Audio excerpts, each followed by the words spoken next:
Hello, and welcome to the second triumphant episode of the Divided by Werewolf show. We are, true to form, experiencing some technical difficulties, but I'm here, and Mitch is here. And yes, salutations. We're trying to get is WWE 2K16? Yeah. We're trying to play each other to show off our amazing wrestlers, and so far, it is not working out. No. All right, so I'm going to try this again. We're going to do one-on-one. You're saying normal? That's what you want? Or Hell in a Cell? I want to do the steel cage, but yeah. All right, well, we'll try it. So we have been trying to get a game going with one another for quite a while. Okay, so I'm going to select my custom superstar that I made. That guy's awesome. And then, so we're going to pick him. And then I'm going to invite you for my friends list, which, God forbid that you actually filter this by people who are online at the moment. Oh, no. Okay. Apparently I have a lot of friends. There he is. All right. Mr. Binky invited you. Here I did. I invited you. All right, let's go. It says it's waiting. So we have a bunch of things we want to talk about tonight. If we can actually get into a match, our priority, of course, is going to be showing off our awesome wrestlers to each other, and then hopefully actually getting into a match, and we'll just make that one last as long as humanly possible because we're not sure how long, whether or not we'll actually get into a game. But we also we want to talk about the first season of Outcast, the Robert Kirkman comic adaptation that just wrapped up on Cinemax. I guess it was about 2 weeks ago. And then Mitch, you did a first streaming of the Telltale's Batman game. So yes, I'd like to hear about that, and then we'll see what we go from there. So I guess while we're waiting for you to show up, I see a very oily, dark-faced silhouette. I'm assuming that's going to be you. And then I see my guy next to it, and oh boy. I'm looking at nothing here. So oh wait, it's doing something now. Hold on. Oh, okay. Are we gonna play? I don't know. I'll be so excited. It just says waiting. This game session is no longer available. Okay. But yet it still says waiting. Jesus. So. Yeah, of course. All right. Well, then I guess this is what free wrestling games give us. Unfortunately, the servers on this game, I've already invitation pending. Would I like to invite another friend? Sure. Yeah, try it again.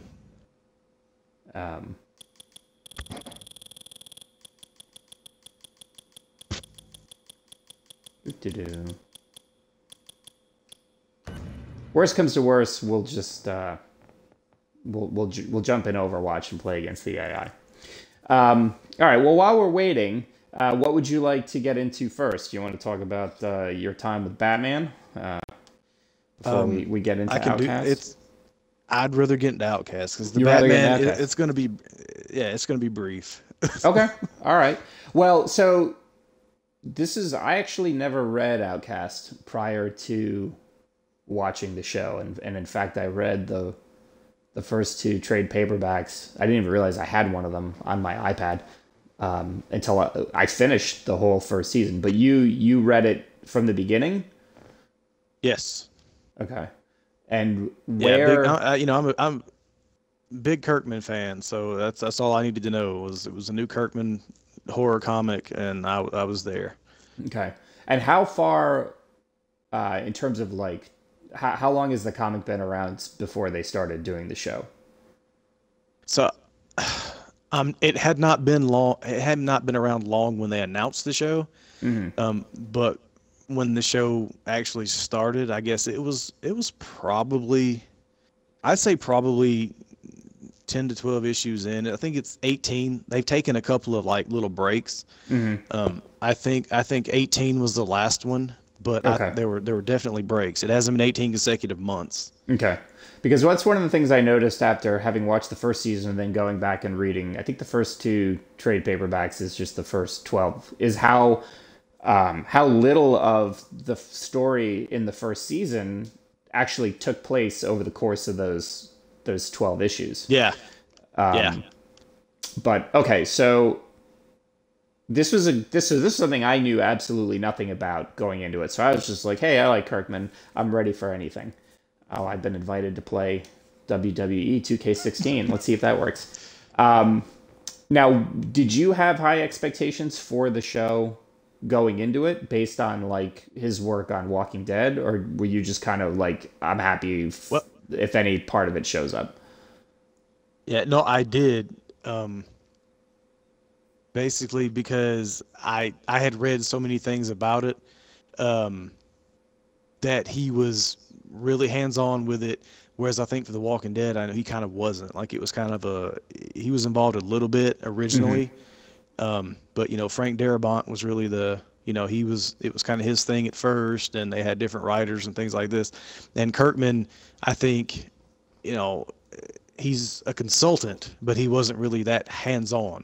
Right. And for Outcast, I know he had said that he was wanting it to really be scary, and he, you know, he wanted it to be his vision for it, and he was really in there in the mix as far as the show was going, because there really, if you look at the credits, there's not that many names attached to it. Right. And so he was really hands-on with it, and I think he kind of, I don't want to say he's more invested in this than The Walking Dead, because obviously they're both his babies, but I feel like he really was like, wanted this show to make it. Right. And I was really excited to see just how, you know, how much he stuck to that. Right. All right, and we're back. Sorry about that. Apparently, the Twitch app is not great in keeping the broadcast going. Apologize for all the technical errors. We will get this straightened out eventually. Okay. Well, that's one of the things that I noticed about Outcast as opposed to Walking Dead. Like, you could tell, I think, Walking Dead, being that they were looking for it to be such kind of a mass market thing, that, I mean, it's still pretty violent and gory and such, but Outcast just feels like a much different show. It's a hard sell, I think, to kind of the same audience that maybe would watch Walking Dead. Do you agree with that, or do you think it's got the same? Oh, absolutely. I think, well, I mean, first of all, it's you know, it's not on, I guess, what, it's not in syndication. It's like a big network. It's like, it's, you know, it's Cinemax, so they can do a little more. Right. And I don't know if, you know, I don't know how, like, Walking Dead got shopped around. I don't know if he always wanted to be on, like, you know, a major network, or if he wanted to be more, you know, a specialty channel. I don't know how that went, but yeah, number one, it's different subject matter. Zombies are zombies. You know, everybody knows who zombies are. Everybody knows zombies, but you know, demonic possession is a completely different animal. Right. And it's not going to be as widely, you know, received as the zombie show, in which, you know, you couldn't have told me the zombie show was going to be that widely received, to be honest with you. Right. But demonic possession is a whole nother animal. Right. And I think part of what would make it difficult is that at the beginning, when the show, you know, kind of first starts, you don't really know what is going on. I mean, you think this guy, like, beat his wife or beat his daughter and they got taken away. So it's not entirely clear what exactly happened to him. So, I mean, like you were talking about with the zombies, it's pretty easy, okay? So you know that you've got some potentially maybe morally ambiguous characters, but they're all, you can kind of get behind whatever it is that they're doing, as opposed to, you know, Outcast, where you're like, okay, I don't really know what the story of this guy is, but it kind of sounds like he's done some nasty stuff. Right. And yeah, I thought it was interesting, not to get too far ahead of ourselves, but in the comic, it took a while to get to where they explained why he was ostracized, whereas the show, man, they kind of got to it real fast. Yeah. Well, what do you? One of the things that I thought was interesting most about the show after having watched it and then read the comic is I felt like they made some pretty significant like casting departures. Yeah.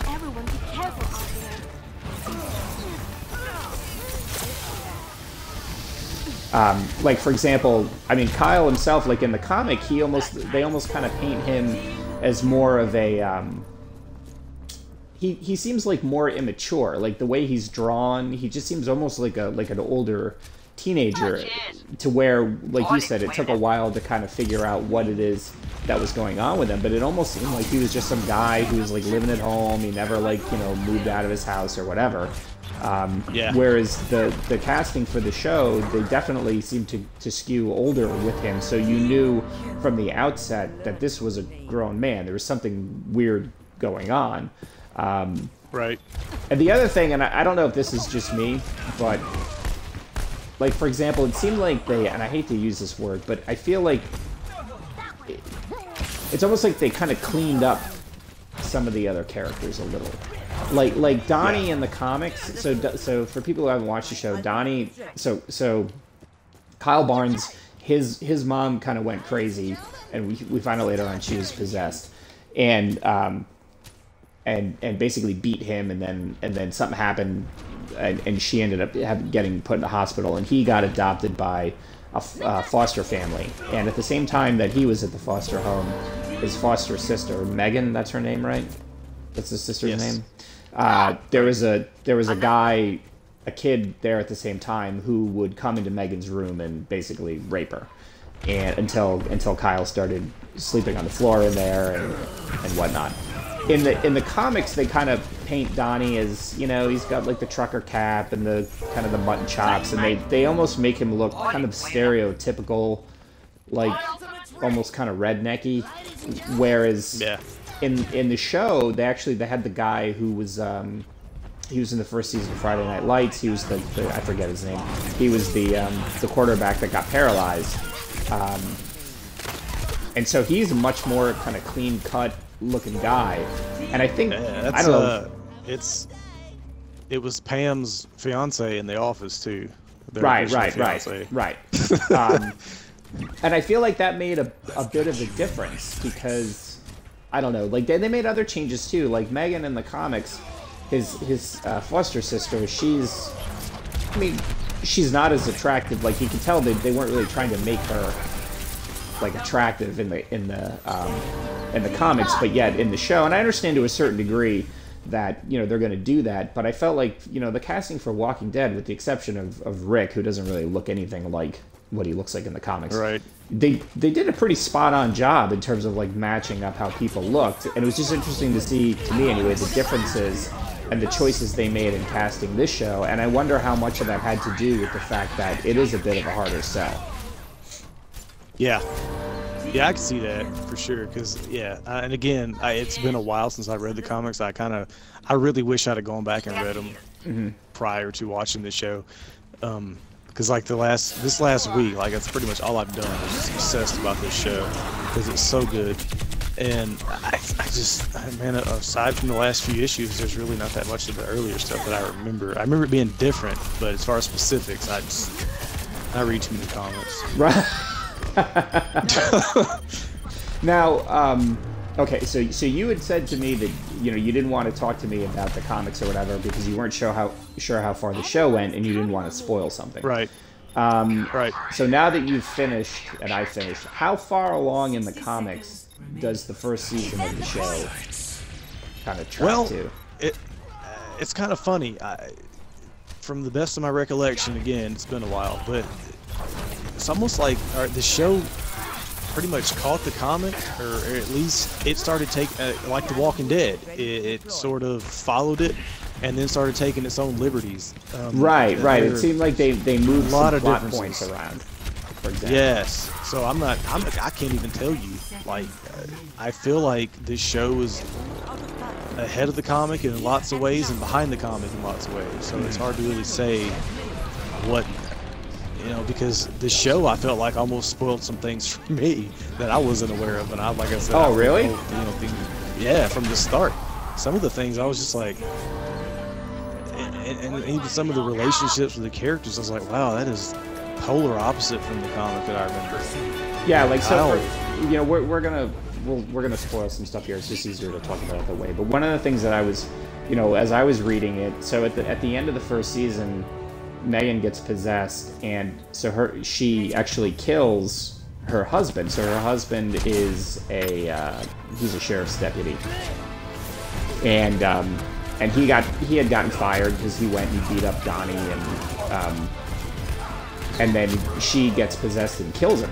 And in the comic, it looked like she just beat him up, but then at the end of the show, she kills him, and she looks like she's gonna try to, you know, Kyle's daughter and her daughter are having a sleepover together, and it looks like, you know, that she's going after them. And then I'm trying to remember in the show if they ended up exorcising her or not. I think they did, and that's kind of where. Yeah, which another thing did not happen in the book was, as far as I remember, was and again spoilers. I don't remember Kyle's wife leaving the daughter with him and then like leaving. Oh, okay. Did that happen? Not to the point where I am. Where I am in the comics. Okay, well, me neither. That 12, did not happen. Is 12 issues in. What just happened is Megan attacked her husband, and they realized that she's possessed, and that's kind of where it ends. Yeah. And again in the comics, she did not kill him. Right. So see, that's different. And then the Allison or whatever, Allison leaving the daughter with Kyle did not happen. And that's kind of the thing I was kind of saying, that I feel like the show's kind of spoiled some stuff, was that Kyle's daughter, you know, also having the gift. I thought that was a great way to end. That's awesome. That season has not happened in the book. Right. So, and I think if I remember, we find out because she exercised Megan, or did she exercise her mom? Yes. I don't remember. Yeah. Megan. So Kyle, basically, he's got what we find out in the show and somewhat in the comics is that there's demons, and they want Kyle. He's what's called an outcast, and at least in the comics anyway, at the point where I am, it's really kind of unclear what it is they want him for. There's something called the Merge, and they need his power, but they also hate him at the same time. Oh, we've got two bastions. This ought to go well. And I don't remember hearing about that in the show, but at the same time, I'm not sure. I don't remember them mentioning that at all. I feel like in the show they were still trying to piece a lot of stuff together. But anyway, he has a power that he's actually painful to demons, and he can use his blood to exorcise them. And in the comics, they kind of get it could be tears, it could be blood. It just seems like a general kind of bodily fluid type of situation. Yeah. Well, but that's another thing, right? Like in the book, he still doesn't really know. In the show, he's like, oh, okay, I'm this. Right. And that has not, in the comic, he's still like, I want answers. In the show, he's like, I want answers. And then he's like, oh, okay. Right. Like, you know, he doesn't get any answers. He's like, oh, I'm this. All right, well, good. Let's go do our shit, Rev. And I'm like, in the book, he's still fighting against all of this. He's like, I just want answers still. Well, that actually that's one thing, and I'm assuming this wouldn't have, it wouldn't be as much of an issue when you're reading it month to month, but it did get tiring to just hear and be like, I need answers, we want answers, we're gonna get answers. Right. Whereas I think the pace of the show is definitely, you know, I mean, of course it's going to be better because things move along faster. But right. You know, one of the things that I really liked about the show that is that, I mean, I watched, as we all know, Supernatural is one of my absolute favorite shows, and I felt like from like a color palette and just the feel is that it had a very similar feel to Supernatural, because Supernatural can be humorous at times, but it's still got those kind of grays and blacks and browns. I mean, and the world feels like lived in. It feels like a real place that, you know, just happens to have monsters and demons. And I mean, they do silly stuff and they do a bunch of meta things at times. But it also, to me, sometimes feels like a real place, and this one did. Like, sometimes I feel like Walking Dead, it's like it gets just a little bit too ridiculous sometimes. Sure. But maybe that's just me. No, I agree completely. But again, like, Supernatural is something I watched from the beginning too. So right, I love right, that show. Right. And it's similar subject matter as well. You consider, how much time they kind of spent trying to figure out, what it is they were doing and whatnot. Well, that's interesting to hear that the... Oh, well, all right. I guess we're moving to B. Can't believe we're losing to the AI. This is ridiculous. What is wrong with us? Anyway, that's surprising, though, that the whole point with the daughter, and I kind of wondered if maybe that was the case, simply because she's so much younger in the comics that I thought, I don't really know if this is going to end up being the same thing. What you find out at the end of the season of the show is that Kyle's daughter basically has the same abilities that he does. And there's like a really great moment where, I can't remember if Megan's attacking him, but she kind of comes up behind Megan and she goes to put her hand on Megan's head. And I actually was watching, it was like, no shit, and then she exercises her. So that was kind of something that, we hadn't even learned about in the show, that was even a possibility, that there was any sort of relationship. She didn't even know. She had no idea. I don't think. She was just like, get off my daddy. Right. Please. I was like, oh shit. Because I don't know, you watched it week to week, and I kind of caught up over the last week, but the end of episode 9 before the finale, dude, that shit sent chills up and down my spine. Oh, when Megan killed her husband? Oh my god. Yeah. No, when the phone call, when she called from the closet. Oh yes. Told Kyle. Yeah. She's like, Aunt Megan's sick like mommy. Mom was, yeah. God, Jesus. So for the people that haven't watched it, basically what happens is once they get possessed, they start acting different, and then typically they'll get violent. So Kyle's mom used to abuse him, and you thought it was just she was an abusive parent, but turns out she was possessed. And then the reason that everybody hates Kyle is because he walked in on his wife attacking their daughter because she was possessed. And he basically, unfortunately, in order to kind of save them, he's got to beat the shit out of them to get them to release their hold. And then he can do his thing. And so people just saw him beating up on his wife, beating up on his daughter, whatever, and they thought that he was being abusive when in fact he was just trying to save them. So his girls, like I said, they went and they had a sleepover at Aunt Megan's house, and then like you said, they call him up and say, oh, she's sick like mommy, and that's when you knew, oh shit.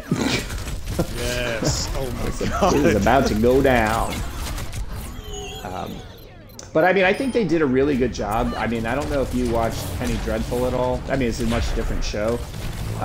No, it's on my list. That is a fantastic show, and they just... I've heard that. It's only 3 seasons, and they're short seasons. It's like maybe 8 or 9 episodes, and they just ended. And I mean, it's a much different show, but just again, it's the type of...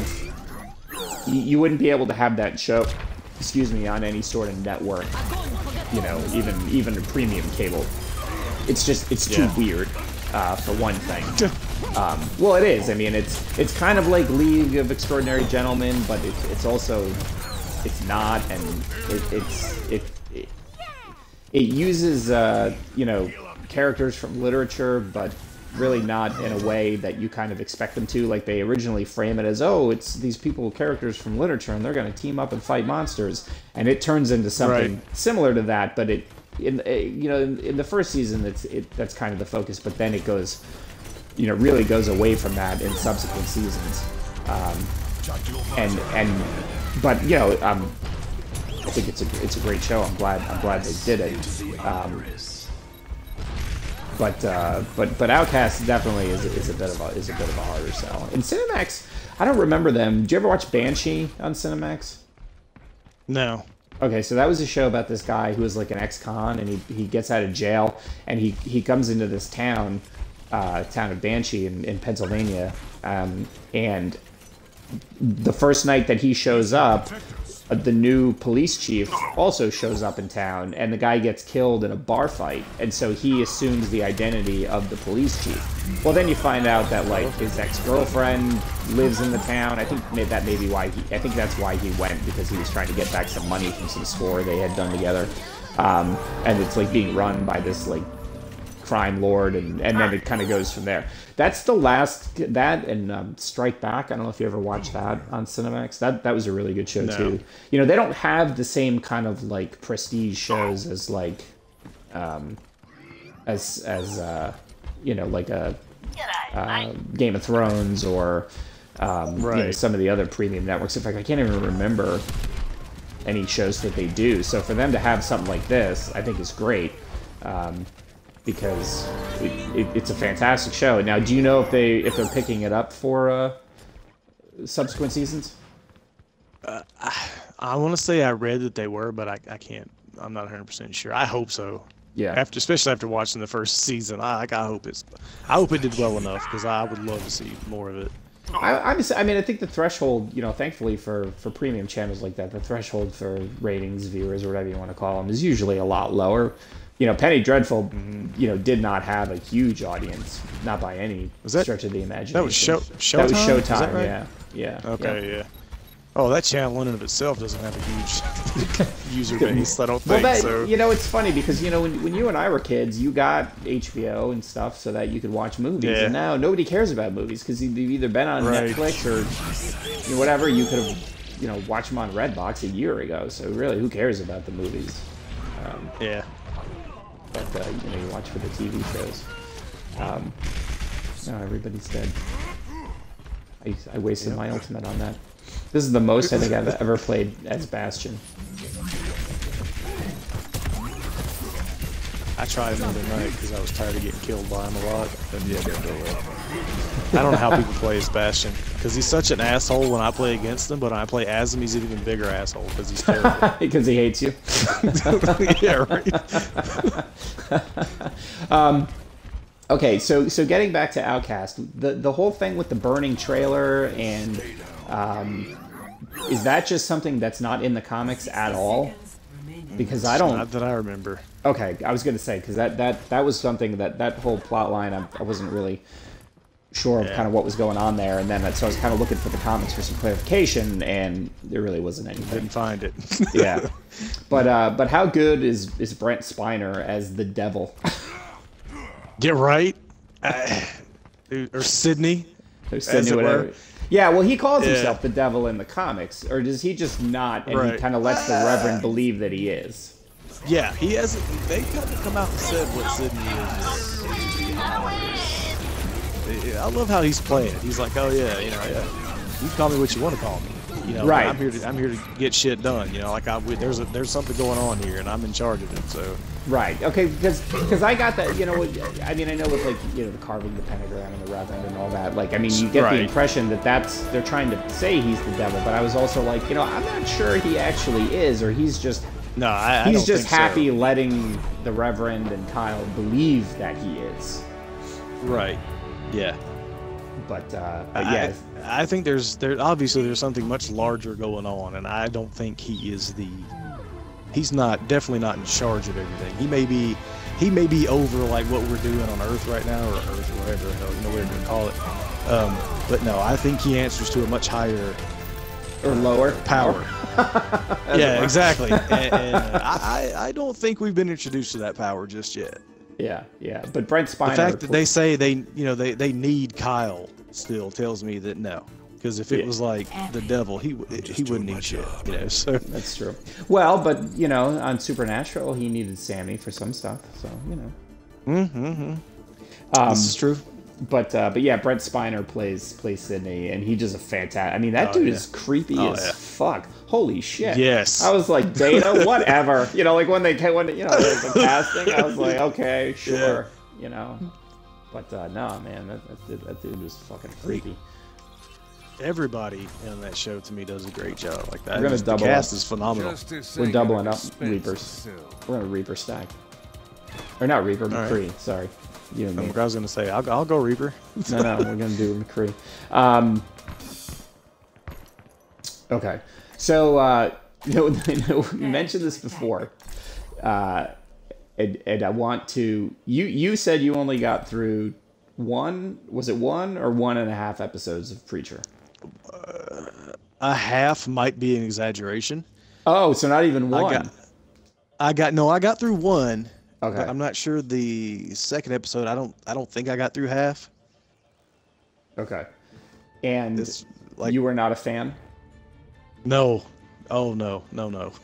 And what exactly? Because like Preacher's one of those ones where I read it so long ago. I just kind of basically knew the character names and I knew but I didn't know that may enough. be the problem. Yeah. So I did not read, like, it's one of those books where, and this is completely honest with you. Hello there. I love Garth Ennis, but sometimes he's a little much for me. Yes. Like, not so much, but like almost just like kind of juvenile. And when he's good, he's really good. But when he's juvenile, he annoys me. Yeah. And so I remember when Preacher came out, like I bought the first issue and I read it and I was like, this is just going to be a book about a preacher who says fuck a lot. And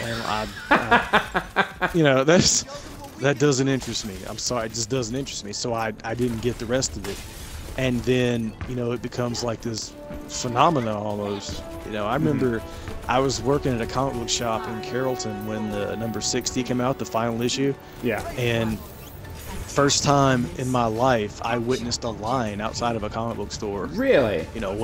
Yeah, like these kids, and this is college town, Carrollton, Georgia's college town, they could not wait for that book. Like the ones who were on it, like they were all there that morning, and I was like, holy shit, this is a big deal. I was not aware, and I was like, well, I might need to look into this further, because obviously there's more to it than a preacher who says fuck a lot. Right. And I never did. And then it was, I think, 2 years ago, I got the whole thing. I put it on my Kindle, and I read it over the course of about a month, and I just couldn't put it down. Could not put it down.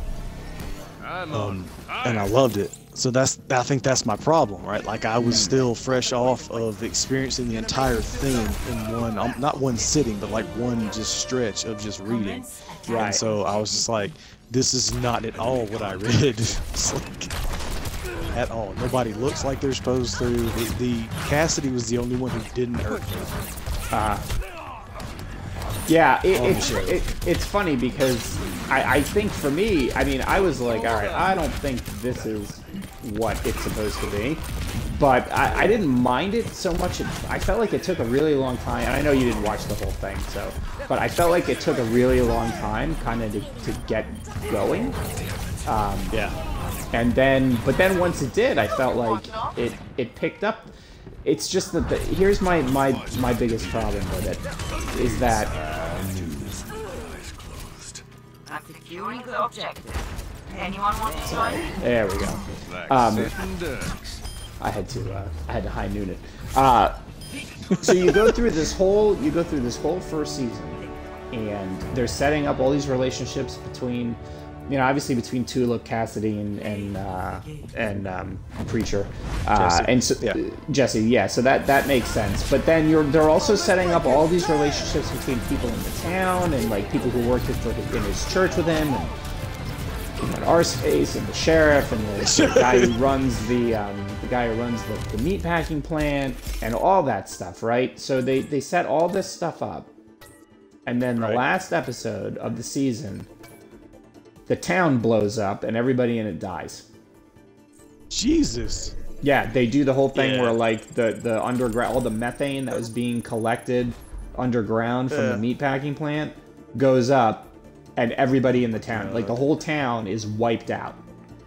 So they spend all this time like establishing like these relationships and what this town means to Jesse.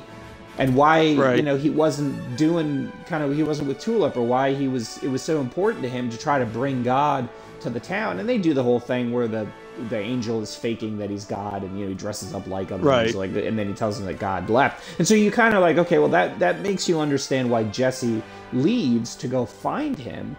but to wipe out the whole town and just erase all of that work that they had done to kind of establish who these people were and what they meant to him. I didn't get it. And I was like, I don't think that was in the comic, but maybe it was. No. Did they kill Arseface? Jesse sent him to hell. He used his voice and he said, go to hell. No, I'm not okay with that now, because I love me some Arseface. Yeah, I know. He got frustrated with him and he used his voice and he said, go to hell. And from what they were saying, he went to hell. No, that's not. I'm not watching that. And this is the thing, like, because it's been, and I have the trade paperbacks. I don't know if I have all of them, but I have enough of them. I probably have 3 or 4 of them to where I could read it again. But then I'm like, I don't know if, for the purpose of enjoying the show, I know I definitely don't want to read them because that's just going to irritate me. You're not going to enjoy the show because like they're skipping the whole Arseface becoming the lead singer of a grunge metal band, right, and then coming back to the town as a vigilante on the motorcycle. Like you're missing out on so much great Arseface, if nothing else. And maybe they'd find a way to rescue him. I don't know. I mean, I'm not sure what they haven't really established those rules other than whatever the Seraphim can't die and the phone for talking, Well, you let me know if season 2 is let's rescue Arseface from hell, and then I might give it a chance. I would be surprised if they did any of that, just because he just seems like they were kind of leaving him behind from the last. Oh God, that's such a misstep. Yeah. And the other thing is, like, they're not gonna do the Colonel. They're not gonna do the whatever they called him, the guy who. Jesse like gives him the scar on top of his bald head to look like a penis, and then probably they're not gonna do any of that. And I'm just like, you know what? That's juvenile and stupid, but at the same time, like that's some of the most entertaining shit in the book. Yeah, I mean they are doing that. Guy was hilarious. They are doing the Saint of Killers. They kind of they did that, but I don't know. It was one of those shows that while I watch a lot of TV because I record it on my iPad, or I record it on my cable box and put it in my iPad. And then when I'm working, I just kind of have it in the background, which is why oftentimes I don't remember things that happen in TV shows. I mean, I get the big plot beats, but whenever I watched Preacher, it was always one of those things where I was like, I feel like I should be enjoying this show more than I actually am. And I'm kind of just watching it now almost out of obligation. And to see what happens, and it definitely picked up at the end of the season, but I really could care less, to be perfectly honest. If they said that was me on episode 1, I was like, Well, I just don't care. It was enough for me to be interested to see what happens, but if they said, we're not renewing it, I wouldn't be upset. I'd be like, okay, that makes sense. But it was just and then watching something like Outcast, where I was like, okay, this is a book I don't know anything about, so I don't have any preconceived notions, and then watching it and just being like, oh my god. And that show I feel like was a bit of a slow start, but I was like, holy shit, that thing is great. Oh, Outcast? Yeah. Man, that shit, like, there's actually, I looked it up today before we started tonight. There's an article on the official website, I guess it is, or whatever, and they do a panel to screen. Oh, really? Article about how much the first episode, the pilot, was straight up the first episode of the comic. Like it is almost verbatim. Like it's an awesome article if you look it up. Yeah. Just the screens from the show, and they even set it like they take the actual screen grabs and set them into panels, like on the issue of the comic. It was really neat. Yeah, and sometimes that, like, I'm not a big fan of that. Like, sometimes I want to see, like, their own interpretation, but I feel like after I read the comic and I could tell how well it fit, it didn't bother me at all. Like, I thought it was great that they stuck with it because it all kind of worked together with the mood and the tone and all that stuff. So hopefully they'll come back with that. And I don't know. I haven't watched the Fear the Walking Dead yet. I'm not a big fan of that show to begin with. I don't know if you are, but Walking Dead, yes. Fear the Walking Dead, Fear of the Walking Dead. No, not at all.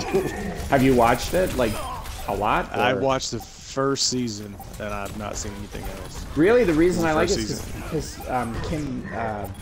shoot, I forget her name. She was Joni Stubbs on Deadwood. I forget the name of the actress who plays her. I love Deadwood.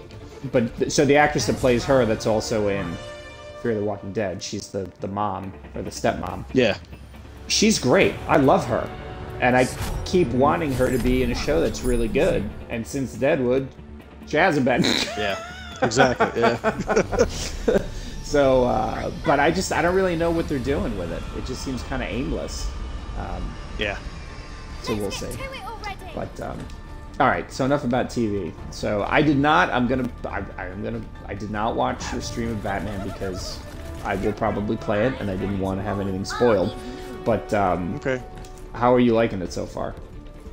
So you want my spoiler-free? No. You can. Of it? No, because I mean, those games. There's so much about choice and stuff, and so I mean, I could hear the great broad, the strokes of the plot and your thoughts on it, and not have it be ruined when I go to play because I may pick different things or whatever. But sure.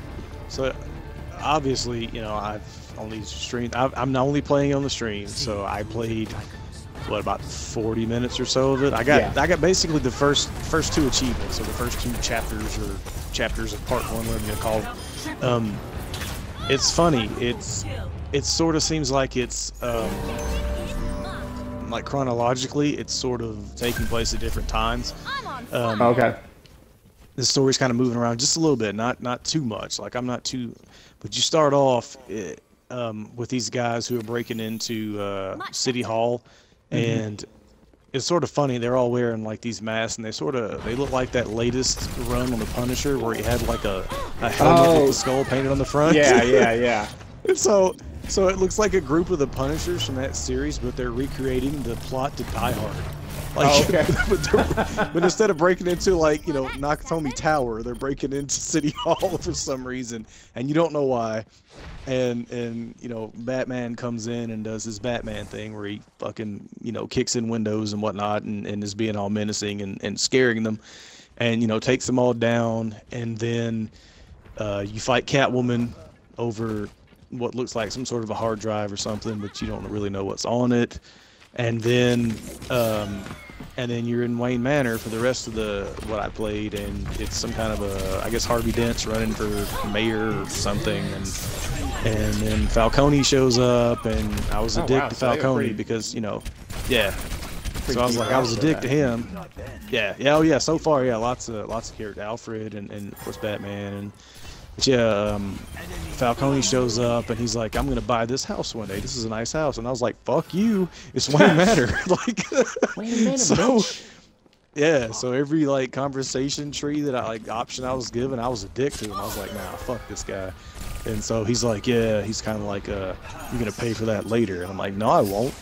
I'm Batman. I'm Batman. I can breathe in space. Exactly. Like, I ain't scared of you. But that's pretty much it. It's your standard Telltale game. It's cell shaded. I'm sure the story's gonna be awesome. Here's the thing. Like I said at the start of the stream, not a big Telltale guy. Like I played the first Walking Dead. It annoyed the piss out of me. Like I played it, and everybody. Oh my god! Like the two leads, Clementine and the what's the guy's name? Lee.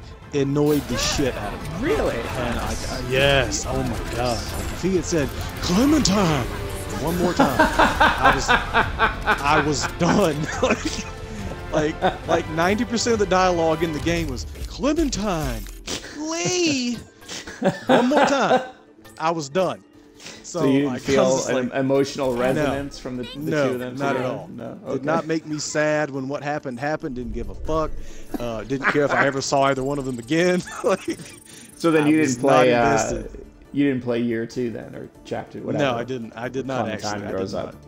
Okay. Never played it. I think I own it. Never played it. Yeah.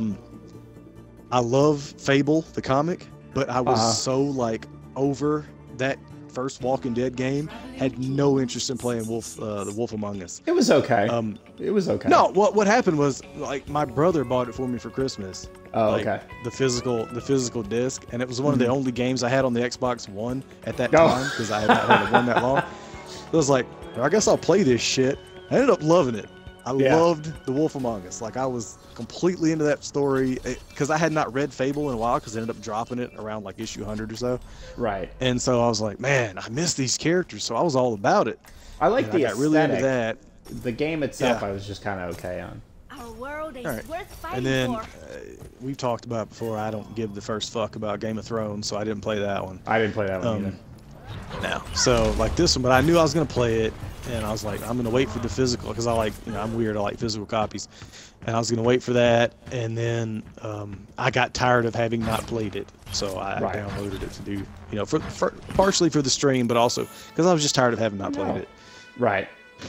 Guess we got And bounced. so far, yeah, well, it's one of those things where we didn't have the players yet, but I'm digging it. I'm excited to play it again this Sunday. I'm ready to get back into some more, because like the first probably 15 minutes or so of the stream was the Die Hard and the Catwoman and shit, and I was like, this is fucking cool. And then the next 25 minutes was the talking at Wayne Manor, so I'm like, I'm ready to be Batman again. I've been Bruce Wayne for a while, like I'm ready to be Batman. It'll be interesting to see what the makeup ends up being of like, kind of Batman stuff to Bruce Wayne stuff. I like you, I like physical copies as well. So I was kind of gonna wait until it came out on disc and then like rent it or something. But I've played enough Telltale games that at this point in time I'm kind of tired of them. They follow a very similar style regardless of what the subject matter is, and so and I think I mentioned this to you before, that I'm halfway through the last episode of Tales from the Borderlands, and I just really can't bring myself to finish it. It doesn't help that it's on the iPad. It's good. It's got a great sense of humor. I mean, it's the Borderlands sense of humor. I wouldn't say it's great. It can at times get on your nerves. Right. I don't think it helped. I guess you don't get to travel very much. Go ahead. I was I actually did play chapter 1 of that one and no more of it, because it was just like, for me, I was just jet lagged from having finished Wolf Among Us, and I was like, I don't want more Telltale, even though it's Borderlands, I don't want more Telltale right now. Yeah. Well, I think for me it was a problem of I had just finished the last Borderlands game, which I did not like at all. Is that the pre-sequel or whatever? The prequel, yeah, the pre-sequel, yeah. Yeah. There's PD and I played it together, and I mean, it was just some really super annoying parts to it. And so, I think then starting that up, I was kind of like, yeah, I'm not really sure about this. Yeah. And then since then, I mean, I need to finish it because, I kind of want to know what happens. But, right. They all bunched up on the wall. I threw that wall up and they all bunched up on the other side. That's hilarious. I just got a triple kill. That's stupid. Sorry. I was like, wait a minute, are they actually just standing in the wall? That's funny. Yeah, so in terms of like tone, is it like Batman animated series type of tone? Is it like the comic? I mean, where does it kind of fall? Yeah, maybe. It's not so much animated series, I don't think. I mean, there's, like I said, it's been mostly talking so far. So I wouldn't necessarily say comic. I want to say, and it's bad, but it's probably somewhere between the animated series and like the Dark Knight. Like, okay. The whole Harvey Dent thing and all that. It's hard to say. Like I said, only 40 minutes in. We'll see where it goes. But so far, it's very story driven. It sounds like they kind of expect you to know who a lot of these characters are, though, right? Like. Oh yeah. No, it doesn't do a lot of. Yeah, it doesn't hold your hand as far as who's who. Right. And then can you tell if there's any of like the extended Bat family in it, or have they not? Not yet. Oh, I hope so.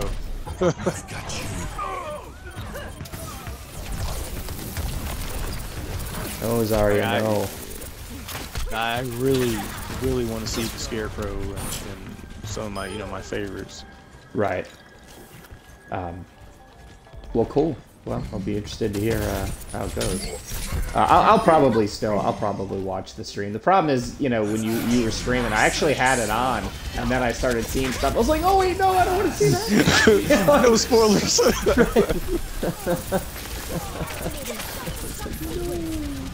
Unlike the Madden stream where I was just, giving you all my football advice. Which, I know so. Oh yeah. How have you played? Funny. Have you played more Madden since Sunday? No. It was so funny. Like before we started this, I noticed that Gene was playing Madden 17, and I was like, "Did you fucking buy it?" And he's like, "No, I still had like 9 hours left on the trial." And I was like, "Oh, I thought it was like real time. Like I thought when we turned it on at 4 o'clock, we literally had 10 more hours, and that was it."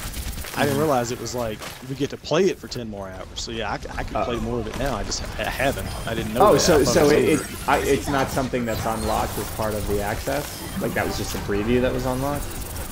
So yeah, like access members got apparently 10 hours to play the game, and it doesn't matter when you do it. So, I mean, Madden 18 might be coming out by the time I get done playing 17 by 10 hours. Hey, you do 5-minute quarters, you can get done in a game. Yeah, in exactly. 30 minutes, 45 minutes, right? Exactly. So yeah, we might be getting ready for the access version of 18 by the time I get done with 17, which is fine. So you're not a big Madden player. You just did it because it was in access. I used to be. I used to play it a lot, but it's like, again, it's the same game every year. And they say, oh, we made all these improvements, and I can play it, and I'm like, this is exactly what I played last year. And also, like, I have nobody to play with anymore. I used to have friends who were big into like the football games, especially the NCAA games, more so than Madden. But like, we would play a lot of Madden and NCAA, and then of course they stopped doing NCAA, and then I don't know, man. It just seems like people aren't as like Madden. It used to be like a Madden holiday. They make commercials. Yeah, they would. Madden holiday and shit, right? Yeah, you could. They'd have like a doctor's note for you to print out for your right. boss. And it's like people just don't seem like, as far as my friends go, nobody really seems to be into it anymore. So it's boring to play against the AI all the time. So like generally what I do is like, now I do the EA access, so I have 16 until they drop 17 in there, and on Sundays I'll play whatever the Bills game of the week is. Like I'll play the Bills versus whoever, and I play it, and then I watch the game. So I used to do that. So yeah, I used to play Madden religiously. And I used to play whoever the Redskins would play. And I would lose, and the Redskins would lose. And somehow, I equated the two. I felt like somehow it was me. You know how sports fans get, right? Absolutely. There's no rhyme or reason to it, right? Yeah. So I would get so frustrated. I think it was because I was following a team that wasn't all that great, and then I wasn't very great at Madden. And I would get really irritated. This is before we had kids. And so it would tank my whole day. And my wife finally got to the point where she was like, okay, and this is ridiculous, but she's like, you either need to figure out how to be okay with being terrible at Madden, or you need to stop playing Madden. And I said, I'll stop playing Madden. Because I knew that I would not be able to do that. It's funny. I just, similarly to that, like, me, I used to... College football was like a big thing for me a while, not so much now because I'm so over it. I'm so tired of everybody's shit and people giving me shit about it every year. But, especially back when we were like, Auburn, the national championship run. Before that, we had many seasons where we'd be undefeated, but then, for whatever reason, we wouldn't get to the national championship game. And I used to get so worked up over Auburn football, and it got to the point, because I was married at the time. There were weekends where if Auburn wasn't doing well, my ex-wife would like take I didn't have my daughter at the time. I had my son though. Like they'd pack up in the car and leave the house. Like I was that bad. That's how I was. It was bad. That's how I would play Sunday morning. before the game started, and then and this was a long time ago. This is when we were still living in Virginia, so this is back in the Xbox 360 days. They're the home team too. There. Yeah, the Redskins. Yeah. Yeah. So and it's funny now. I don't like last year. Last year was my first year where I in previous years had said, I don't really give a shit about football. I don't give a shit about the Redskins. Right. Last year was the first year I actually believed it, and man, my life was so much better. Like, I was so much more enjoyable to not give a shit about the Redskins. Like, to just kind of, like, I'd still, like, read about them, in the post. But for the most part, I honestly didn't give a shit. And I was like, this is great. Like, this is so liberating. Right. It really is. I watch Auburn, but I don't get bent out of shape over it like I used to. I mean, I get into it. It's a passionate. It's a passion. It's one of those things where you can't live in this state and you can say you don't care, but people won't allow that almost. This is like, it's such a thing here. So, if I wear an Auburn shirt to work, like, I get shit all day, regardless. Even if we win and Alabama loses, I still get shit from people. Right. And it's so annoying. But at the same time, I say I don't care, and I don't watch like I used to, and I don't care like I used to. But it doesn't matter. Nobody believes you, so they still give you shit. Right. Well, it definitely helped to move. Not being there. It's so much easier. It's so much easier to not care when you don't. It's not everything. And Dan Snyder, I think he's an asshole. I think Roger Goodell's an asshole, and that made it a lot easier to genuinely not care. Well, that seems like a pretty good place to call it with such a rousing rout on Anubis. Yes. You got, look at us undefeated in Overwatch tonight. Yeah, exactly. Yeah, do not expect this level of Overwatch tonight, on Friday. No, God, no. Not against other people, no. Absolutely. Do you got anything else you want to talk about, or you good to go? No, that's it. I'm good to go, man. I think that's pretty good. Well, thank you so much for joining us. Sorry about the technical difficulties, and sorry that the free wrestling game that we got did not have servers that could support us being able to show off our wrestlers. Hopefully in the future, they'll get that worked out. I'm crushed. Yeah, absolutely crushed. The thing that sucks the most is it's not really up to us. It's just it doesn't work, so there's really nothing we can do. But we'll try again another time, and then hopefully, unfortunately with the way that the stream works, I don't know if that'll be the best way to go, but we'll figure something out. We have GTA online we can get into. Yes. We got some heists that we can do, so I think we'll be all set. But of course, we appreciate you hanging out with us, and you can check out the YouTube channel. We got all sorts of stuff up there. I started a Deus Ex stream the other night. Mitch has got his Batman stream up there. He's got some Madden up there. Of course, the No Man's Sky. You can watch me break rocks with a laser for 6 hours. That was fucking exciting. And of course, this show will be back in 2 weeks, Wednesday night, 9 o'clock. So you can follow Mitch at Twitch TV/RotundBatman, and I am Twitch TV/Mr. Binky. So if you see us streaming, definitely jump on in. So for myself and Mitch, thanks again for joining us, and we will see you next time.